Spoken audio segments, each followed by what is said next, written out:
감사합니다. 하나님 아버지,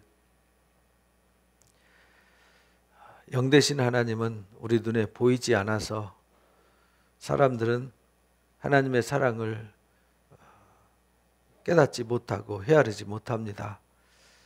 하나님의 사랑은 말씀에 담아 주셨습니다. 우리가 그 말씀을 들을 때 하나님의 사랑을 깨닫게 하여 주옵소서. 당신의 모든 마음을 말씀으로 계시해 주셔서 하나님을 알 수 있는 은총을 허락해 주셨사오니 들을 수 있는 성령의 기도 허락하여 주옵소서. 깨닫는 마음과 함께 하나님의 사랑이 우리 마음과 영혼 속에 가득 채워져서 이 어둠의 세상을 늘 하나님의 사랑을 힘입어 살아갈 수 있게 하여 주옵소서. 갈수록 코로나가 창궐해가고 답답한 세월이 흘러갑니다. 그러남에도 불구하고 하나님께서 우리를 사랑하시는 그 사랑은 영원히 변치 않음을 믿습니다. 하나님의 그 사랑 앞에 우리가 늘 바르게 서서 하나님의 은혜를 힘입어서 강한 자가 되게 하여 주옵소서. 지혜자가 되게 하여 주옵소서. 오늘 시편의 말씀을 통해서 의인들이 왜 고난을 당하는지, 또 고난 당할 때 어떻게 반응을 했고 어떻게 하나님 앞에 나아갔는지 깨달아서 우리도 의인답게 하나님 앞에 바르게 살아갈 수 있도록 성령으로 깨달음과 은혜를 더하여 주옵소서.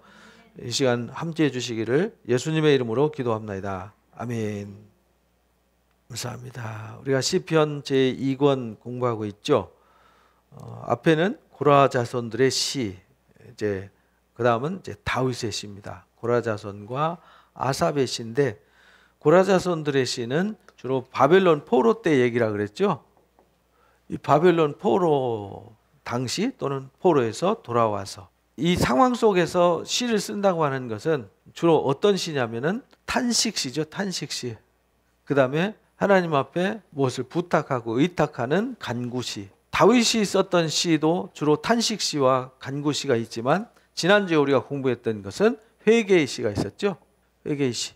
결국은 모든 시는 바빌론이 포로가 되었던, 다윗이 아픔을 겪으면서 쓴 회개 시가 되었던 모든 시는 뭘로 귀결되어지냐면 찬송으로 마무리가 되어집니다. 왜냐하면 하나님은 욥기를 통해서 보여주듯이 의인이 왜 고난을 당하는가. 근데 우리는 왜 고난 당하는지 잘 모르죠. 이해하기 어렵죠. 욥도 당신이 당하니까 당황스럽죠. 왜 갑자기 나한테 이런 일이 생길까? 갑자기 모든 것이 다 날아갔잖아요. 전 재산 다 날아가고 건강까지 날아가고 자식들까지 다 날아가고 생명만 딸랑 붙어있는 상황이었단 말이죠. 근데 나중에서 깨달은 것이죠. 나중에 의인이 왜 고난을 받을까라는 답을 욥기를 통해서 주셨듯이 이 시편도 똑같아요. 시편도 다윗이 하나님의 부르심 받아서 하나님의 기름 부음 받은 이후에 찾아온 것이 뭐냐면 영광이 아니라 고난이었잖아요.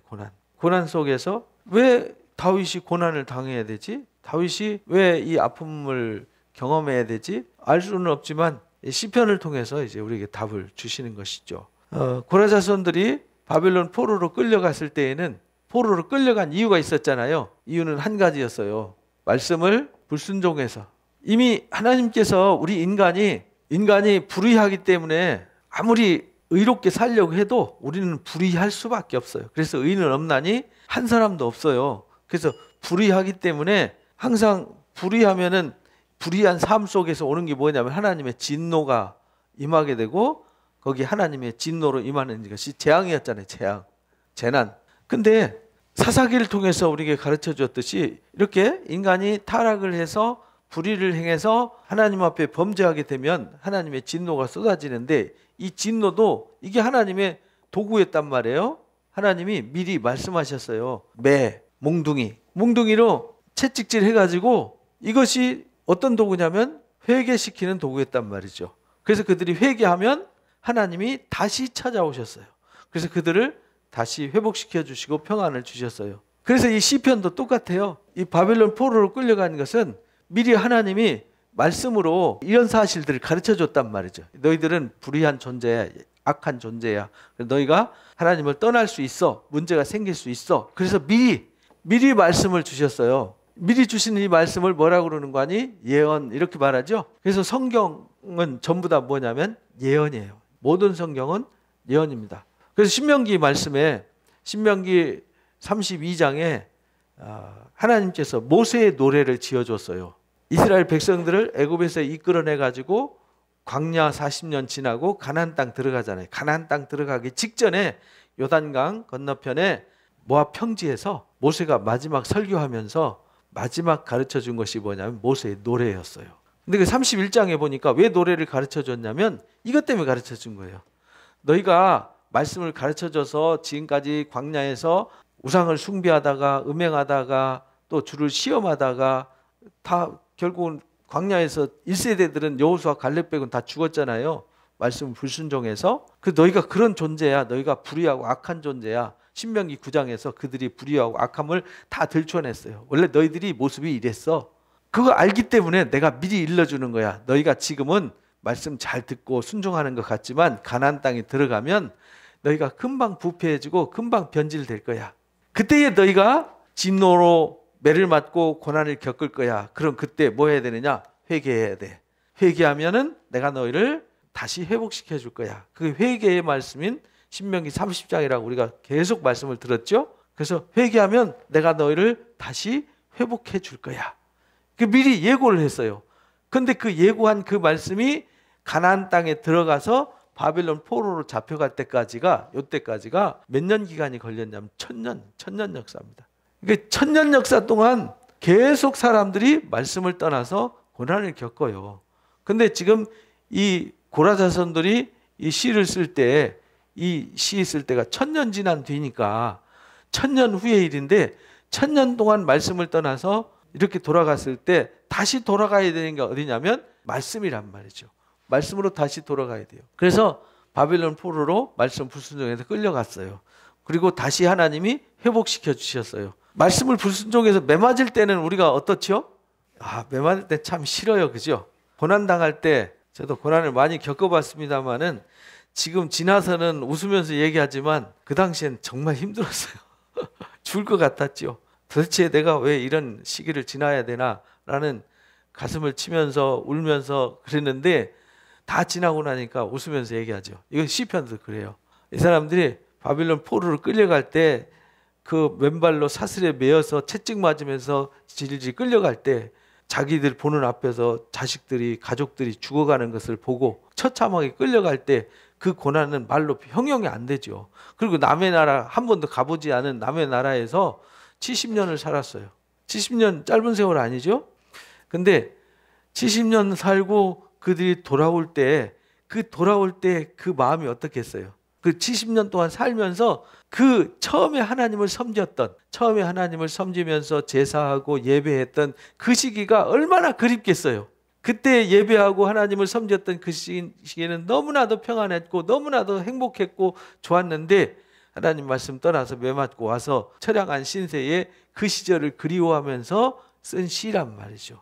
그러면서 하나님 앞에 이 고난, 이 아픔 속에서 어서속히 건져주십시오. 그래서 우리가 목마른 사슴과 같이 우리가 하나님을 향한 갈망이 이렇게 큽니다. 목마른 사슴이 시냇물 찾듯이 우리 영혼이 그렇게 하나님 찾기에 갈급합니다라는 고백을 할 수밖에 없었던 것이죠. 그 고난을 이기게 해달라고 고난을 극복하고 가도록 기도하고 또 고난을 극복해졌을 때는 꿈꾸는 것 같았다. 시편 126편에 보면 이런 말씀이에요. 여호와께서 시온의 포로를 돌려보내실 때에 우리는 꿈꾸는 것 같았다. 그렇잖아요. 포로로 끌려가서 다시 돌아올지는 꿈에도 예레미야가 돌아온다고 가르쳐 줬지만 본인들이 살면서 봤을 땐 돌아갈 것 같지 않았어요. 왜? 그 나라에서 돌아오려면 그 페르시아 제국과 바벨론 제국을 물리치고 와야 되는데 그리고 그들한테 허락받고 와야 되는데 아니 본인들이 군사력도 있는 것도 아니고 경제력이 있는 것도 아니고 아무 힘이 없잖아요. 본인들이 할 수 있는 일이 제로였단 말이에요. 제로. 그러니까 돌아갈 수 있다? 그건 꿈 같은 얘기죠. 말도 안 되는 얘기죠. 그런데 하나님이 때가 되니까 보리스 황제의 마음을 움직이고 다리오 대왕의 마음을 움직이고 아닥사스다 왕의 마음을 움직여서 돌아오게 하셨잖아요. 그런데 그들이 돌아올 때는 꿈꾸는 것 같은 거죠. 이거 어떻게 된 거지? 야, 우리는 아무것도 한 게 없고 뭐 이들이 군사를 동원하고 무슨 그 땅 가기 위해서 뭐 적금을 들고 예금을 든 것도 아니잖아요. 한 게 아무것도 없어요. 그냥 거기서 살기 바빴어요. 그런데 어느 날 하나님이 황제를 통해서 은금보따리 싸주고 짐승 몽땅 보내주고 거기 가서 세금도 면제해주고 거기 가서 쓰는 물자도 다 지원해주고 조서까지 써서 아무도 건드리지 못하게 해주시고 하니까 이 꿈꾸는 것 같은 거죠. 그때 우리가 입에는 웃음이 가득했다. 우리 혀에는 찬양이 찼었다. 찬양이 저절로 나오는 거죠. 이게 찬양이 안 나오면 이상한 거죠. 그죠? 그래서 성전 기초돌을 누울 때 그 처음 솔로몬 성전을 봤던 사람들은 대성통곡을 했잖아요. 그래서 어떤 사람은 막 기뻐서 춤추고 어떤 사람은 대성통곡하니까 이게 우는 소리인지 웃는 소리인지 혼돈됐다 이렇게 이제 기록해 놨잖아요. 그래서 그때 문나라 가운데서 말하기를 여호와께서 그들을 위하여 큰 일을 행하셨도다 이렇게 고백했단 말이에요. 그러니까 이게 시편 얘기가 그런 얘기라고요. 우리가 하나님의 말씀을 떠나서 고난당해요. 때로는 이유 없이 고난을 당해요. 근데 이유 없이 고난 당하는데도 의인이 멸망하지 않도록, 의인이 무너지지 않도록 하나님이 절대로 내버려두지 않는다는 거죠. 오히려 고난을 통해서 하나님의 의를 드러내고 영광을 드러내는 거예요. 그래서 로마서 5장 2절에 우리는 고난조차도 하나님이 유익하게 하신다는 거예요. 고난이 우리를 연단시키잖아요. 그 연단이 우리한테 뭘 주냐면 소망을 만들어낸다는 거예요. 그래서 오늘 55편 공부할 차례인데 51편에 우리가 공부했던 44편부터 50편까지는 고라자손과 마지막 50편에 아삽의 시였잖아요. 그들이 이 바빌론 포로로 끌려갔을 때에 그 고난 속에서 하나님 앞 부르짖어 구하는 시였다. 그리고 이제 51편은 다윗이 우리아의 아내 밧세바를 취하는 이 범죄 사건으로 인해 가지고 책망받고 회개하는 회개의 시였단 말이에요. 그러니까 그 회개를 통해서 하나님의 목적은 뭐냐면 인간이 악하니까 회개를 통해서 다시 회복시켜주겠다는 거잖아요. 오늘날 우리가 예수 믿으면 회개하라고 그러잖아요. 회개한다는 말은 뭐냐면 네가 가는 길은 사망의 길이야. 저주의 길이야. 그건 심판의 길이야. 거기서 돌아와. 돌아오는 게 회개예요. 돌아오면 하나님이 과거의 죄를 다 사해 주세요. 없는 거로 해주세요. 그래서 회복시켜주는 거죠. 본래 상태. 인간을 하나님의 형상으로 창조하셨어요. 하나님의 형상으로 창조된 그 본래의 모습으로 회복시켜주는 것이죠. 그리고는 이제 52편에 보니까 뭐 했냐면 다윗이 피난 다닐 때 아히멜렉한테 떡 얻어먹은 거 골리앗을 넘어뜨렸을 때 그 칼 있잖아요. 그 무기 얻어가지고 가잖아요. 근데 사울 왕한테 그걸 고발해가지고 그 아히멜렉 집안이 몰살을 당해요. 85명 제사장들이 몰살을 당해요. 이 소식을 듣고요 가슴 아파서 쓴 시가 52편이라고요. 거기 써 있잖아요. 거기에. 그죠? 아히멜렉의 집에 그가 왔었다라고 말했을 때 그때의 그 악한 악한 생각들을 가진 그들을 향해서 하나님 앞에 애타는 마음으로 부르짖어 탄식하며 지은 시 이렇게 되는 거예요. 53편에도 어떤 시였냐면 불의하고 악한 사람들 때문에 하나님이 없다고 하는 이 부패된 세상 사람들을 향해서 탄식하면서 쓴 시란 말이죠. 54편도 10광야에서 10사람들을 위기에서 구원해 줬어요. 구원해 줬으면은 다윗 편에 써야 되는데요. 다윗이 불안했어요. 그래서 하나님 앞에 엎드려 기도하면서 여쭈었어요. 그랬더니 그들이 너 배신할 거야. 그들 믿지 마. 그래서 코에 호흡 있는 인생은 믿지 말라는 것이 성경 이야기예요. 이사야서 2장에 그렇게 가르쳐 주셨죠. 코에 호흡 있는 인생은 의지의 대상이 아니에요. 돌봄과 사랑의 대상이죠. 사랑으로 돌봐주고 섬겨줘야 되는 연약한 대상이지 사람이 믿고 의지하는 믿음의 대상, 의지의 대상이 아니라는 겁니다. 그래서 이제 10사람들에 대한 그 안타까운 마음 그걸 담아서 쓴 시예요. 그리고 오늘 55편 얘기는요 더 가슴 아픈 시예요. 가장 사랑하는 친구들한테 가장 사랑하고 같이 생사고락을 같이 했던 사람들한테 배신당한 시예요. 여러분들 배신당해 보셨나요? 배신도 종류가 있어요. 옛날에는 배신하면요 목숨이 왔다 갔다 했어요. 우린 그런 배신을 안 당해봤죠? 해봤자 먹튀? 먹고 튀는 거 외에는 뭐 저도 먹고 튄 인간들 많이 있어서 많이 겪어봤습니다만 그렇다고 해서 제 목에 칼을 겨누고 총을 겨누고 이런 배신은 안 당해봤어요. 근데 이 다윗의 이 배신은 어떤 배신이냐면 생사고락을 평생 같이 했던 친구들이 배신하고 다윗을 죽이겠다고 뒤에서 칼 겨누고 쫓아오는 겁니다. 이때에 어떤 마음일까 이 마음을 생각하면서 시를 읽어야 돼요. 그냥 무턱대고 읽으면 뭔 말인지 몰라요. 그래서 시편에는 다 그 시를 쓴 배경이 있다고 그랬죠.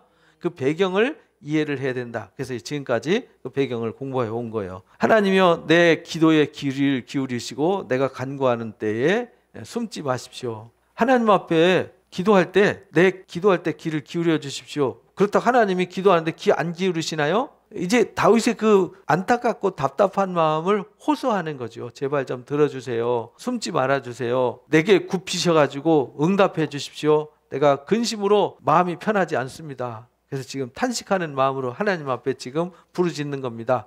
그러니까 제발 숨지 마시고 제 얘기 좀 잘 들어주세요. 왜냐하면 하나님이 이렇게 얼굴이 있어서 다윗도 왔구나. 그래, 뭔 일이냐? 얘기해봐. 이러고 듣는 게 아니잖아요. 우리도 기도할 때 그러지 않습니까? 하나님이 앞에서 가지고 아무개 왔군. 뭔 고민이야? 내가 다 들어줄게. 그래, 알았어. 내가 조금만 기다려. 이러면은 좀 기다리는 맛도 있는데, 이거 뭐 기도했는데 뭐 벽에다 대고 기도한 거죠. 뭐 보이지 않는 하나님 앞에 하나님 들으셨는지 안 들으셨는지 모르잖아요. 근데 우리 답답한 거죠. 다윗도 그랬어요. 꼭 들어주셔야 되는데 안 들어주시면 큰일이잖아요. 왜? 목숨이 왔다 갔다 하니까. 배신자들한테 배신당해가지고 목숨이 왔다 갔다 하는데 이 기도 안 들어주면 안 되는 거거든요. 그러니까 꼭 들어주시고 숨지 마십시오. 이렇게 말한 거예요. 다윗은 하나님이 기도하면 다 듣는다 알고 있죠. 알고 있지만 그 절박함이죠. 이 기도는 반드시 들어주셔야 됩니다. 이런 의미입니다. 이는 왜 그러냐면 원수의 소리와 악인의 압제 때문입니다. 이 원수와 악인들이 그 누구였냐면 자기 친구들이었다는 거예요. 그들의 압제 때문입니다. 그들이 죄악을 내게 더하여 노하여 나를 핍박합니다. 원수들이 나를 지금 죽이려고 쫓아옵니다. 칼 들고 지금 나 죽이겠다고 쫓아옵니다. 그러니까 이 절박한 위기 상황 속에서 하나님 반드시 귀를 기울여 주시고 들어주셔야 됩니다. 숨으시면 안 됩니다. 내 마음이 내 속에서 심히 아픕니다. 사망의 위험이 내게 이르렀기 때문입니다. 다윗이 마음이 너무 아파요. 심히 아프다 이렇게 표현했어요. 그 심히 아픔이 어떤 아픔이냐? 사망의 위험이 앞에 놓여 있는 거죠.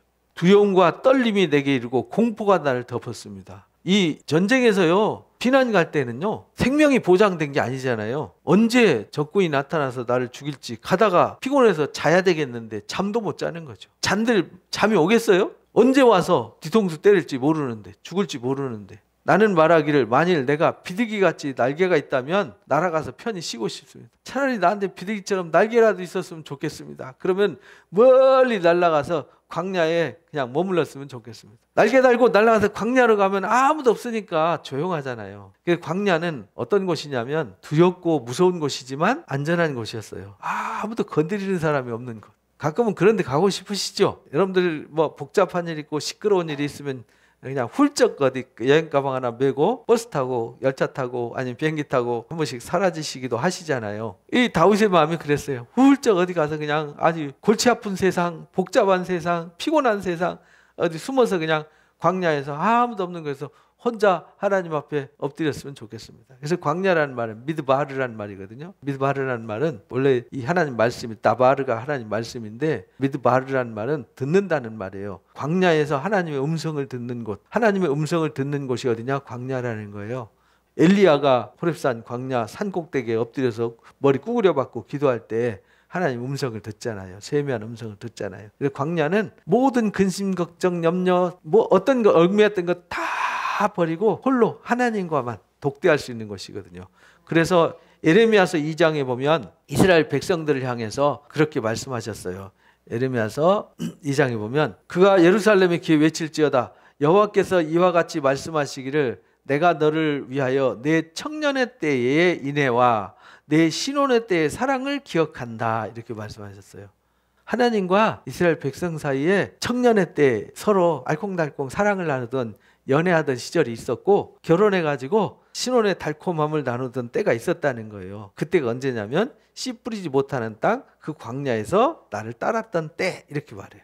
그러니까 이스라엘 백성들이 광야로 나와가지고 그 시나이 반도 지나갈 때 거기는 뭐 아무것도 없잖아요. 거기 사람이 사는 것도 아니고 그러니까 누가 와서 괴롭히는 사람도 없고 거기에 무슨 일이 있는 것도 아니고요. 뭐 할 수 있는 일도 없어요. 어차피 농사도 못 지어요.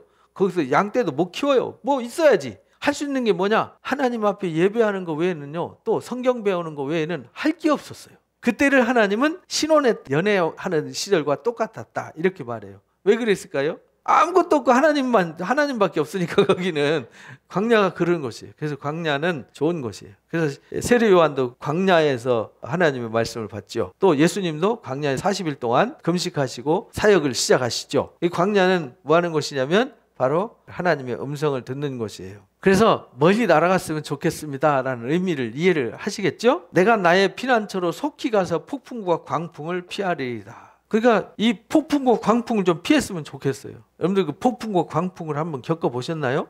이거 겪으면 정말 피곤해요. 저도 폭풍과 광풍을 한번 겪어봤는데요. 빚쟁이들이 달라들어가지고 제 옷을 다 찢고요. 사무실 다 뒤집어 놔놓고 아주 시궁창에다 넣고 밟아가지고요. 온 삶이 그냥 만신창이가 돼버렸어요. 하도 끌려다녀가지고 구두가 어디 있는지도 몰라가지고 맨발로 도망가가지고요. 파출소로 도망갔어요.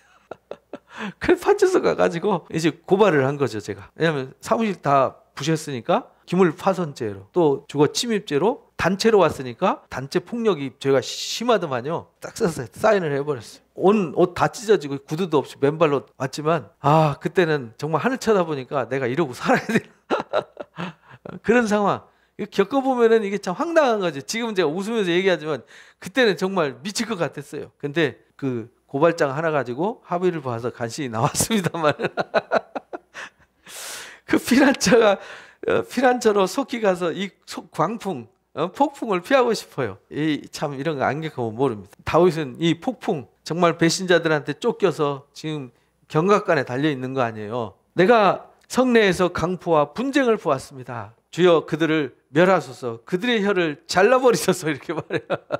그 원수들을, 배신자들의 그 혀를 잘라버리고 그들을 멸해 주십시오 이렇게 기도해요. 왜? 하나님이 그들을 멸해 주지 않으면 본인이 죽잖아요. 하나님 저는 죽여주시고 저들을 살려주십시오 이렇게 기도해야 되나요? 그들이 주야로 성벽 위에 두루 다니니 성 중에는 죄악과 재난이 있으며 악독이 그 중에 있고 압박과 속임수가 그 거리를 떠나지 않습니다. 이 배신자들이 속이고 하나님을 속이고 자기들이 권력을 차지해가지고 지금 다윗을 죽이겠다고 쫓아오는 거잖아요. 압살롬이 자기 아들이잖아요. 아들이 백성들의 마음을 사가지고 그리고 지도자들 마음을 다 사가지고 그들한테 돌아가지 못하도록 코를 다 껴은 다음에 자기 편으로 다 만들어버린 거잖아요. 그리고는 다윗성을 점령하고 거기에서 큰소리치고 앉아있단 말이에요. 근데 이 일이 누구로 말미암은 거죠? 자기로 말미암은 거잖아요. 하나님으로 말미암은 게 아니잖아요. 다윗은 누가 세우셨어요? 하나님이 기름 부어 세우셨단 말이죠. 그래서 그 성에 지금 악한 자들로 꽉 차 있어요. 그래서 다윗은 맨발로 유다 광야 쪽으로 도망가서 요단강을 건너서 길르앗 지방으로 도망갔었잖아요. 나를 책망하는 자는 원수가 아닙니다. 원수일진데 내가 참았을 겁니다. 나를 대하여 자기를 높이는 자는 나를 미워하는 자가 아닙니다. 미워하는 자였으면 내가 피해서 숨었을 겁니다. 이거 원수도 아니고 미워하는 자도 아니라는 거예요. 지금 내 하나님이 기름 부어 세우고 하나님이 세운 그 성전에 하나님 모신 그 언약궤가 있는 시온 성산에 지금 자기 아들과 그 배신자들이 다 지금 지배를 하고 있는 거잖아요. 그는 곧 너로다.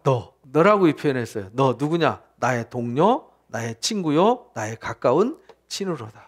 야, 가장 가까운 사람들한테 이렇게 배신당해가지고 지금 죽이겠다고 칼 들고 쫓아오는데 맨발로 울면서 도망가야 되는 상황 속에 시를 쓴다는 거 쉽지 않은 거죠. 그죠? 근데 다윗은 그런 상황 속에서도 압살롬 죽일 놈, 저 원수 죽일 놈 거기에 빠져 있는 게 아니라 지금 누구한테 기도하는 거죠? 하나님 앞에. 그래서 우리가 무슨 일이 생기면 혼자서 근심하고 염려하지 말고 그 근심과 염려를 누구한테 돌리라고요? 하나님께 돌리라는 거예요. 그게 뭐냐? 기도예요. 탄식이잖아요. 하나님 저들 멸해 주세요. 저들의 혀를 잘라주세요. 막 혀를 뽑아주세요. 막 하나님 앞에 기도하는데 그게 이제 기도란 말이죠. 우리가 걱정되는 일 있으면 걱정되는 거 그대로 하나님 아뢰면 돼요. 하나님 큰일 났어요. 저 집안에 이런 일이 있어요. 저 개인적으로 이런 속상한 일이 있습니다. 어떻게 하면 됩니까? 그냥 그대로 하나님 아뢰면 되잖아요. 다윗처럼. 이게 뭐냐? 탄식 기도란 말이죠. 근데 그 기도가 그냥 내가 죄 짓고 사고 치고 할 때는 51편처럼 어떻게 해야 돼요? 회개의 시,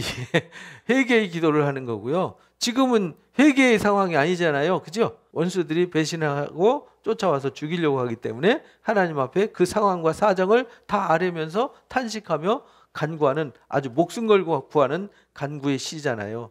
우리가 같이 재미있게 의논하며 무리와 함께하여 하나님의 집 안에 다녔도다. 성전에서 같이 예배하고 같이 찬송 부르면서요. 어떤 일이 있으면 같이 의논하면서 살았단 말이죠. 근데 이들이 등 돌리고 다윗을 죽이겠다고 쫓아와요. 사망의 갑자기 그들에게 임하여 산채로 스올에 내려갈지어다. 하나님, 그들에게 사망이 갑자기 임해가지고 산채로 지옥에 떨어지게 해줘요. 이 스올이 이제 하데스잖아요. 신약에서는 하데스, 이건 스올은 구약에서는 히브리 말을 쓰니까 히브리 말이 수월이고요. 헬라 말, 신약성에 헬라어를 써졌으니까 하데스, 우리말로는 지옥. 이는 악독이 그들의 거처에 있고 그들 가운데 있기 때문입니다. 악독이 그들의 거처에 꽉 찼어요. 그들의 악한 생각들로 그들이 그 땅을 지배하고 하나님이 계셔야 될 자리에 이 악한 자들이 지배하고 있는 거죠. 그렇게 있으니까 이들을 지옥불에 떨어지게 해주세요. 막 이렇게 기도했다는 거예요. 나는 하나님께 부르짖습니다. 하나님께서 나를 구원하시리다. 나는 할 수 있는 게 아무것도 없습니다. 다윗이 할 수 있는 게 없잖아요. 쫓겨 도망가는 거 외에는 할 게 없어요. 그래서 하나님은 부르짖어 기도하는데 그때 누구를 보내주셨냐면 아렉 사람 후세를 보내주셨어요. 후세는 아주 절친이었어요. 근데 그가 다윗의 편에 서서 가서 압살롬한테 가짜 항복해라. 그래가지고 계략을 써서 내가 돌아올 수 있도록 해라. 근데 그것도 모르죠. 가서 후세가 진짜 그렇게 할 건지 어떻게 될지 알 길이 없는 거죠. 그래 하나님 앞에 기도했더니 하나님이 후세를 보내주셨고 후세한테 그걸 맡겨줬더니 아히도벨이라고 하는 아주 제갈공명 같은 지략가가 다윗의 모사였는데 압살롬한테 붙어버렸어요. 그래서 압살롬이 아히도벨의 모략을 따랐더라면 다윗은 죽었어요. 근데 하나님 앞에 다윗이 도망가면서 기도해요. 하나님 아버지, 아히도벨의 모략을 미련하게 해주십시오. 막아주십시오. 그러면서 그 뒤에다가 끝에 그렇게 써요. 이 아히도벨이 쓰는 모략은 마치 하나님 말씀과 같았다. 대단했다는 거죠. 오죽하면 하나님 말씀에 비유하겠어요. 대단한 지략가인데 그 지략에 따르면 다윗은 꼼짝 말하는 도간에 든 쥐인데 후세가 가가지고 그 지략을 무마시켜버렸어요. 그래서 아히도벨은 보따리 싸들고 고향에 가가지고 목매달아 죽어버렸어요. 하나님께서 원수를 멸해 주셨죠. 그러니까 다윗이 도망가면서 이렇게 기도했더니 그 기도를 들어주신 거예요. 왜? 다윗은 할 수 있는 게 기도밖에 없어요. 우리도 할 수 있는 게 기도밖에 없을 때가 많이 있지 않습니까? 그러면요 걱정하지 말고 근심해가지고 얼굴이 시커매갖고 다니지 말고 하나님 앞에 부르짖어 기도하시기 바랍니다. 저녁과 아침과 정오에 내가 근심하여 탄식하리니 여호와께서 내 소리를 들으시리로다. 그러니까 저녁과 아침과 정오, 아침, 점심, 저녁으로 하루 종일 하나님 앞에 근심과 탄식을 하나님께 하겠다는 거예요. 사람들한테 하고 나 자신한테 하는 게 아니라 나 자신을 자책하거나 남한테 원망하고 탓하지 말고 다 누구한테 얘기하라고요? 하나님 앞에 이야기하는 게 기도라니까요. 기도를 되게 어렵게 생각해서 야 기도는 어려워. 난 기도 1분 하고 나면 기도할 게 없어. 그 얘기는요 나는 근심이 1분거리도 안 돼. 그 얘기잖아요.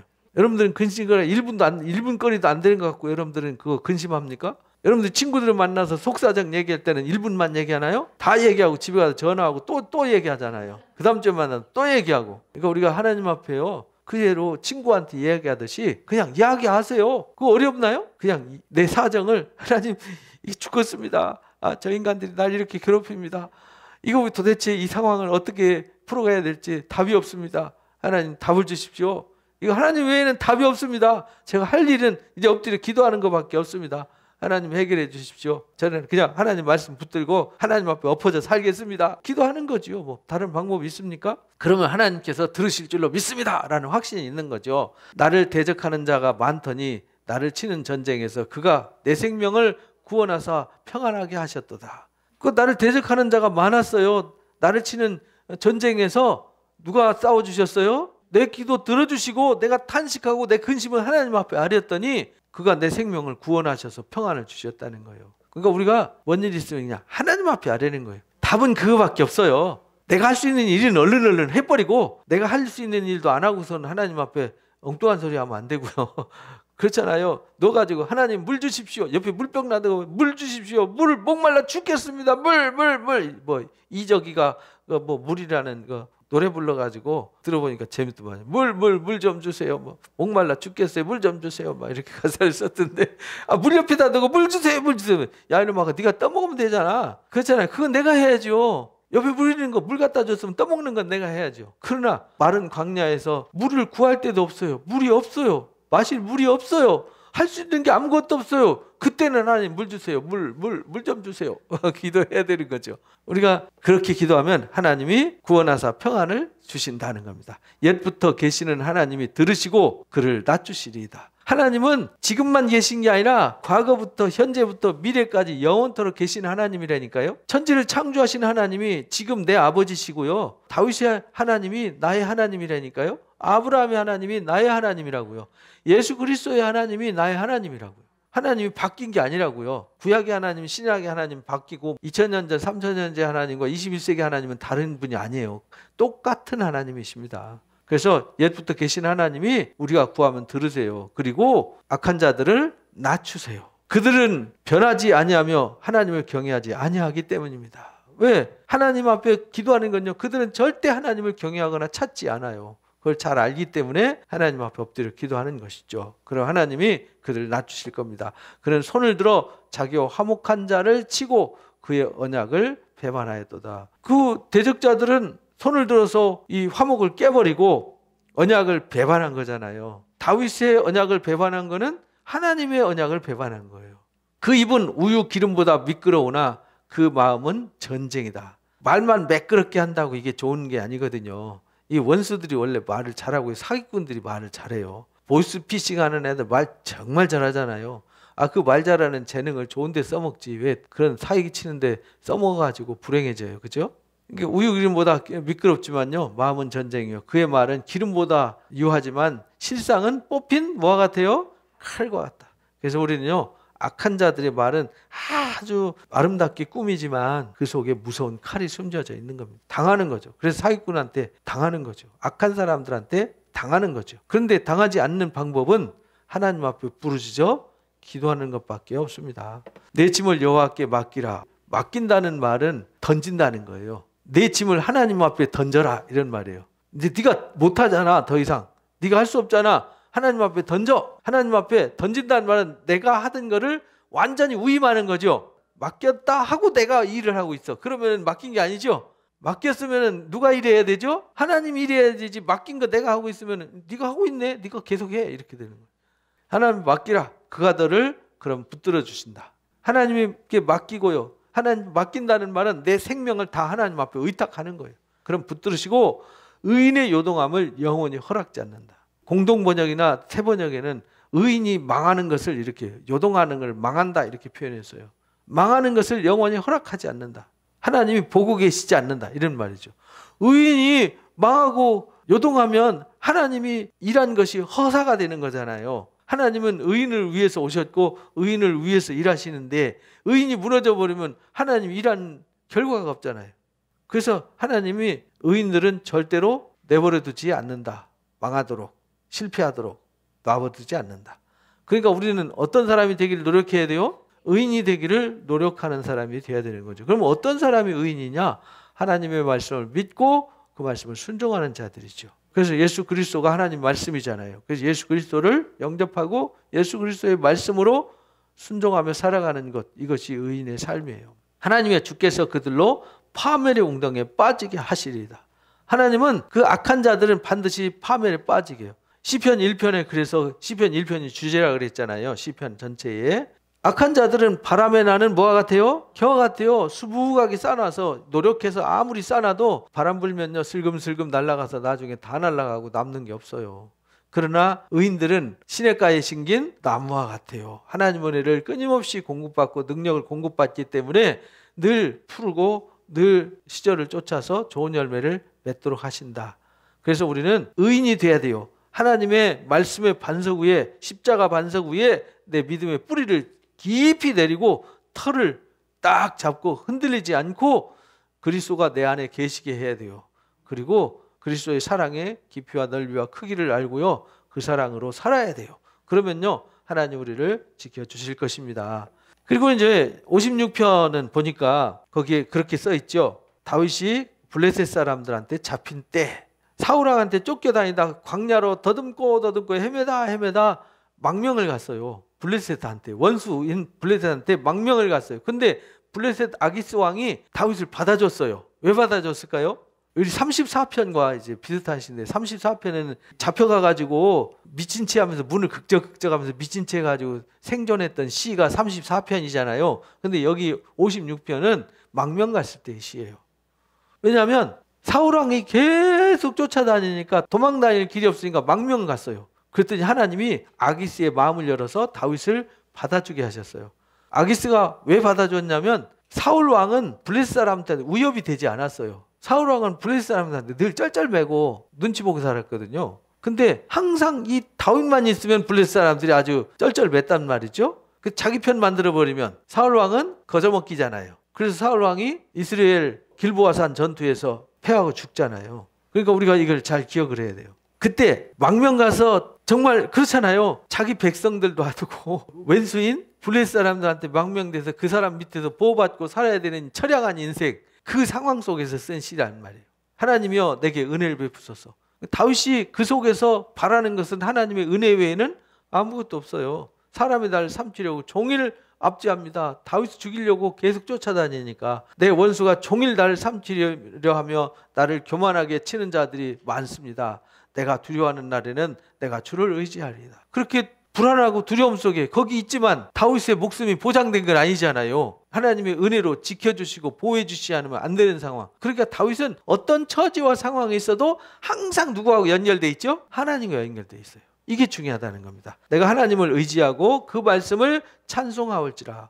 그러니까 다윗은요, 하나님을 의지하고 하나님의 말씀만을 신뢰해요.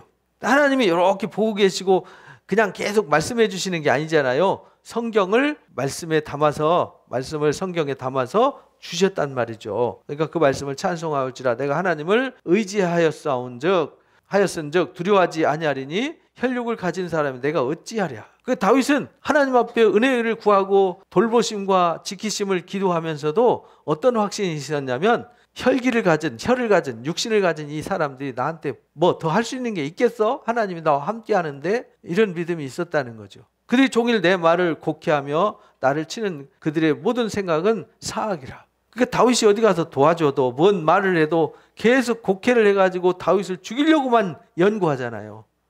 그들이 내 생명을 엿보았던 것과 같이 또 모여 숨어 내 발자취를 지켜보나이다. 그러니까 다윗이 어디로 가든지 숨어 있으면 고발해가지고 사울 왕한테 고발해가지고 또 쫓아오고, 또 숨어 있으면 고발해가지고 또 쫓아오고, 결국은 블레셋 왕한테, 아기스한테 가서 지금 망명한 상태란 말이죠. 그렇게 하고 있습니다. 그들이 악을 행하고서야 안전하오리까 하나님이여 분노하사 뭇 백성을 낮추소서. 그들이 악을 행했는데 악을 행한 자들이 안전하겠습니까? 이런 말이에요. 하나님이여 분노하사 뭇 백성들 낮추십시오. 그들의 교만을 낮춰주십시오. 그들의 생각을 꺾어주십시오. 이런 말이죠. 나의 유리함을 주께서 계수하셨사오니 나의 눈물을 주의 병에 담으소서.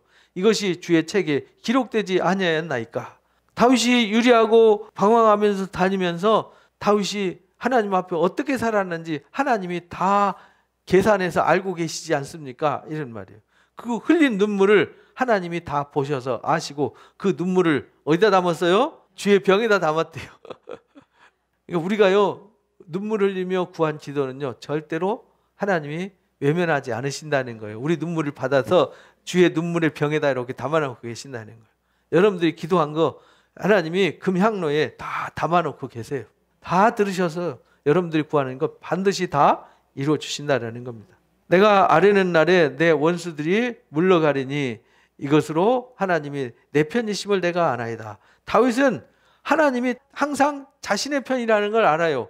원수들이 자기를 쫓아올 때 항상 하나님 앞에 그 사정을 아뢰는 거죠. 그래서 그때 하나님이 구원해 주셨잖아요. 안 그랬으면 광야에서 벌써 죽었죠. 도망다니는 게 금방 표신하잖아요. 신고하는 사람들이 많으니까. 왜? 사울 왕이 신고 안 하면 죽여버린다 그랬으니까 겁나가지고 신고한 거예요, 다. 다윗이 피할 데가 없는 거죠. 피할 데가 블레셋으로 피했어요. 왜? 사울 왕이 블레셋 왕한테 찾아와서 시비를 못 붙으니까. 왜? 블레셋을 두려워했거든요. 내가 하나님을 의지하여 그 말씀을 찬송하며 여호와를 의지하며 그 말씀을 찬송하려다. 그래서 다윗은 항상 하나님을 찬송해요. 어떤 상황이 있으면, 그죠? 하나님 말씀을 찬송하며 하나님을 의지해요. 내가 하나님을 의지하였은즉 두려워하지 아니하리니 사람이 내가 어찌하리오. 앞에서 똑같이 말씀하시죠. 사람들이 나한테 어찌하리오. 그래서 또 여기서도 사람들이 나한테 어찌하리오. 하나님이여 내가 주께 서원함이 있사온즉 내가 감사제를 주께 드리이다. 다윗은 하나님 앞에 서원한 게 있어요. 그래서 서원한 것을 하나님이 반드시 지켜주심을 믿는 거죠. 그래서 우리도요, 하나님 앞에 하나님 말씀으로 살기로 결심하고 하나님의 뜻을 쫓아 살기로 결심하고 내가 목숨을 던져서 그 말씀으로 살기로 결심하면은 하나님이 그 서원을 반드시 지켜주세요. 선한 일이니까. 악한 일에 우리가 서원할 수는 없잖아요. 그죠? 주께서 내 생명을 사망에서 건지셨기 때문입니다. 왜? 다윗은 구원을 한두 번 경험한 게 아니에요. 다윗은 신앙이 체험으로 쌓이고 쌓였어요. 그래서 다윗이 하나님을 신뢰하지 않을 수 없었어요. 하나님 앞에 기도하지 않을 수 없었어요. 왜? 보통 사람들은 그 정도 되면 벌써 끝났어요. 그런데 다윗은 어디를 가나 어떤 상황에 처하나 항상 지켜주셨고 동행하셨고 사람들을 붙여주셨어요.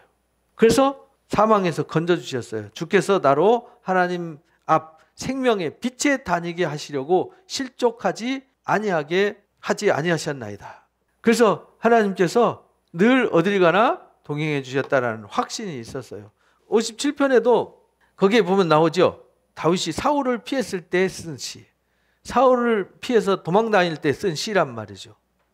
하나님이여 내게 은혜를 베푸소서, 내게 은혜를 베푸소서, 내 영혼이 주께 피하되 주의 날개 그늘 아래 이 재앙들이 지나가기까지 피하리이다. 다윗은 항상 하나님 앞에 피했어요. 항상 하나님 앞에 피하고 하나님을 의지하고, 우리가 시편을 통해서 다윗이 어떻게 살았는지를 분명하게 알 수 있어요. 이 사무엘 상하를 통해서 다윗의 이야기가 쓰여져 있지만 사실은 움직였던 행동만 썼지 다윗의 그 마음속에 있는 것이 다 표현된 건 아니잖아요. 그 마음속에 있는 그 신앙 고백과 삶이 표현된 게 시편이란 말이죠. 그래서 이 시편을 통해서 다윗이 어떤 상황에 어떻게 하나님 앞에 나아갔는지를 우리가 쉽게 알 수 있어요. 그래서 우리가 시편을 많이 읽어보시고 시편을 많이 묵상하시면 여러분들이 위기에 처했을 때, 어떤 상황에 처했을 때 어떻게 해야 될지, 어떻게 기도해야 될지를 알 수 있습니다. 때로는 그냥 다윗의 마음으로, 같은 마음으로 그냥 시편을 소리내서 읽어보세요. 그래서 예전에 어려움을 겪을 때 시편을 펴놔놓고 읽는데 다윗의 마음이 생각나가지고 같이 다윗이 엉엉 울듯이 같이 엉엉 울면서 시편을 읽었던 기억이 있어요. 그냥 울음이 나오더라고요. 그냥 그 서러움이 복받쳐가지고 시편을 읽는데 저절로 그냥 그렇게 되더라고요. 그러면서 그 시편 읽다가 울다가 기도하다가 울다가 기도하다가 막 이런 일이 있었어요. 그러니까 여러분들도 어려움이 있을 때는 괜히 이불 뒤집어 쓰고 근심하지 말고 친구한테 전화해서 수다 떨고 하소연하지 마시고 그걸 누구한테 하라고요? 하나님께. 그러면 여러분은 복이 있습니다. 그럼 다윗이 하나님께서 어디를 가나 어떤 상황이나 지키시고 의인이 망하는 것을 하나님이 절대 내버려 두시고 허락하지 않듯이 하나님은 우리를 지켜주시고 축복하심을 믿고 믿음으로 승리하시기를 주님의 이름으로 축복합니다. 우리 마음 모아서 잠깐 기도하고 마치도록 하겠습니다.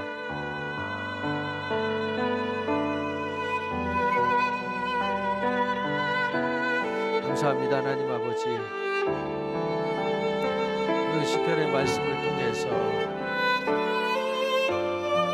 하나님의 사랑을 다시 한번 확인합니다. 하나님 은혜를 다시 한번 확인하고 또 확인합니다.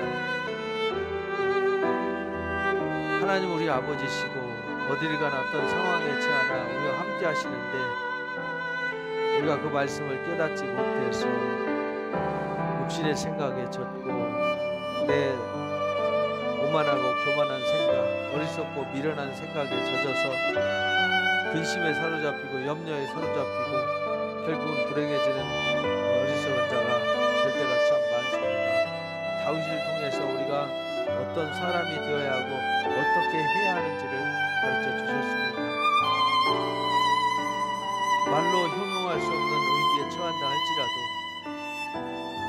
하나님만을 찾는 자가 되게 해주시고 하나님을 의지하여 기도하는 자가 되게 하여 주옵소서. 하나님은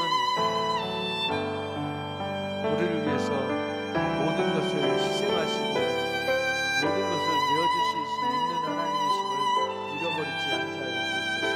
다윗이 그 사실을 너무나도 잘 알기 때문에 하나님을 전심으로 찾고 또 찾으며 하나님의 은혜를 구하고 또 구해서 그 은혜와 영광과 능력을 누리는 자가 되었습니다. 살아계신 하나님 아버지, 우리의 마음과 영혼을 다시 한번 흔들어 깨워주셔서 매일매일 십자가 앞에 엎드려 말씀의 능력을 붙잡게 주옵소서. 우리를 일하시는 하나님의 은혜를 붙잡게 주옵소서. 은혜와 인자와 긍휼을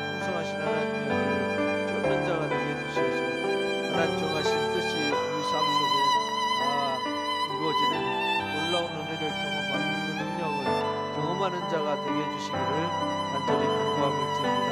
하나님 아버지, 우리 사랑하는 성도들은 다 하나님 앞에 바르게 서서 하나님 앞에 매달려 기도하는 기도의 사람들이 되게 해주시기를 원합니다. 때로는 회개함으로, 때로는 탄식함으로, 때로는 간구함으로 하나님 앞에 엎드려서 기도하는 자가 되어서 기도로 승리하는 자가 되게 해주시기를 기도합니다.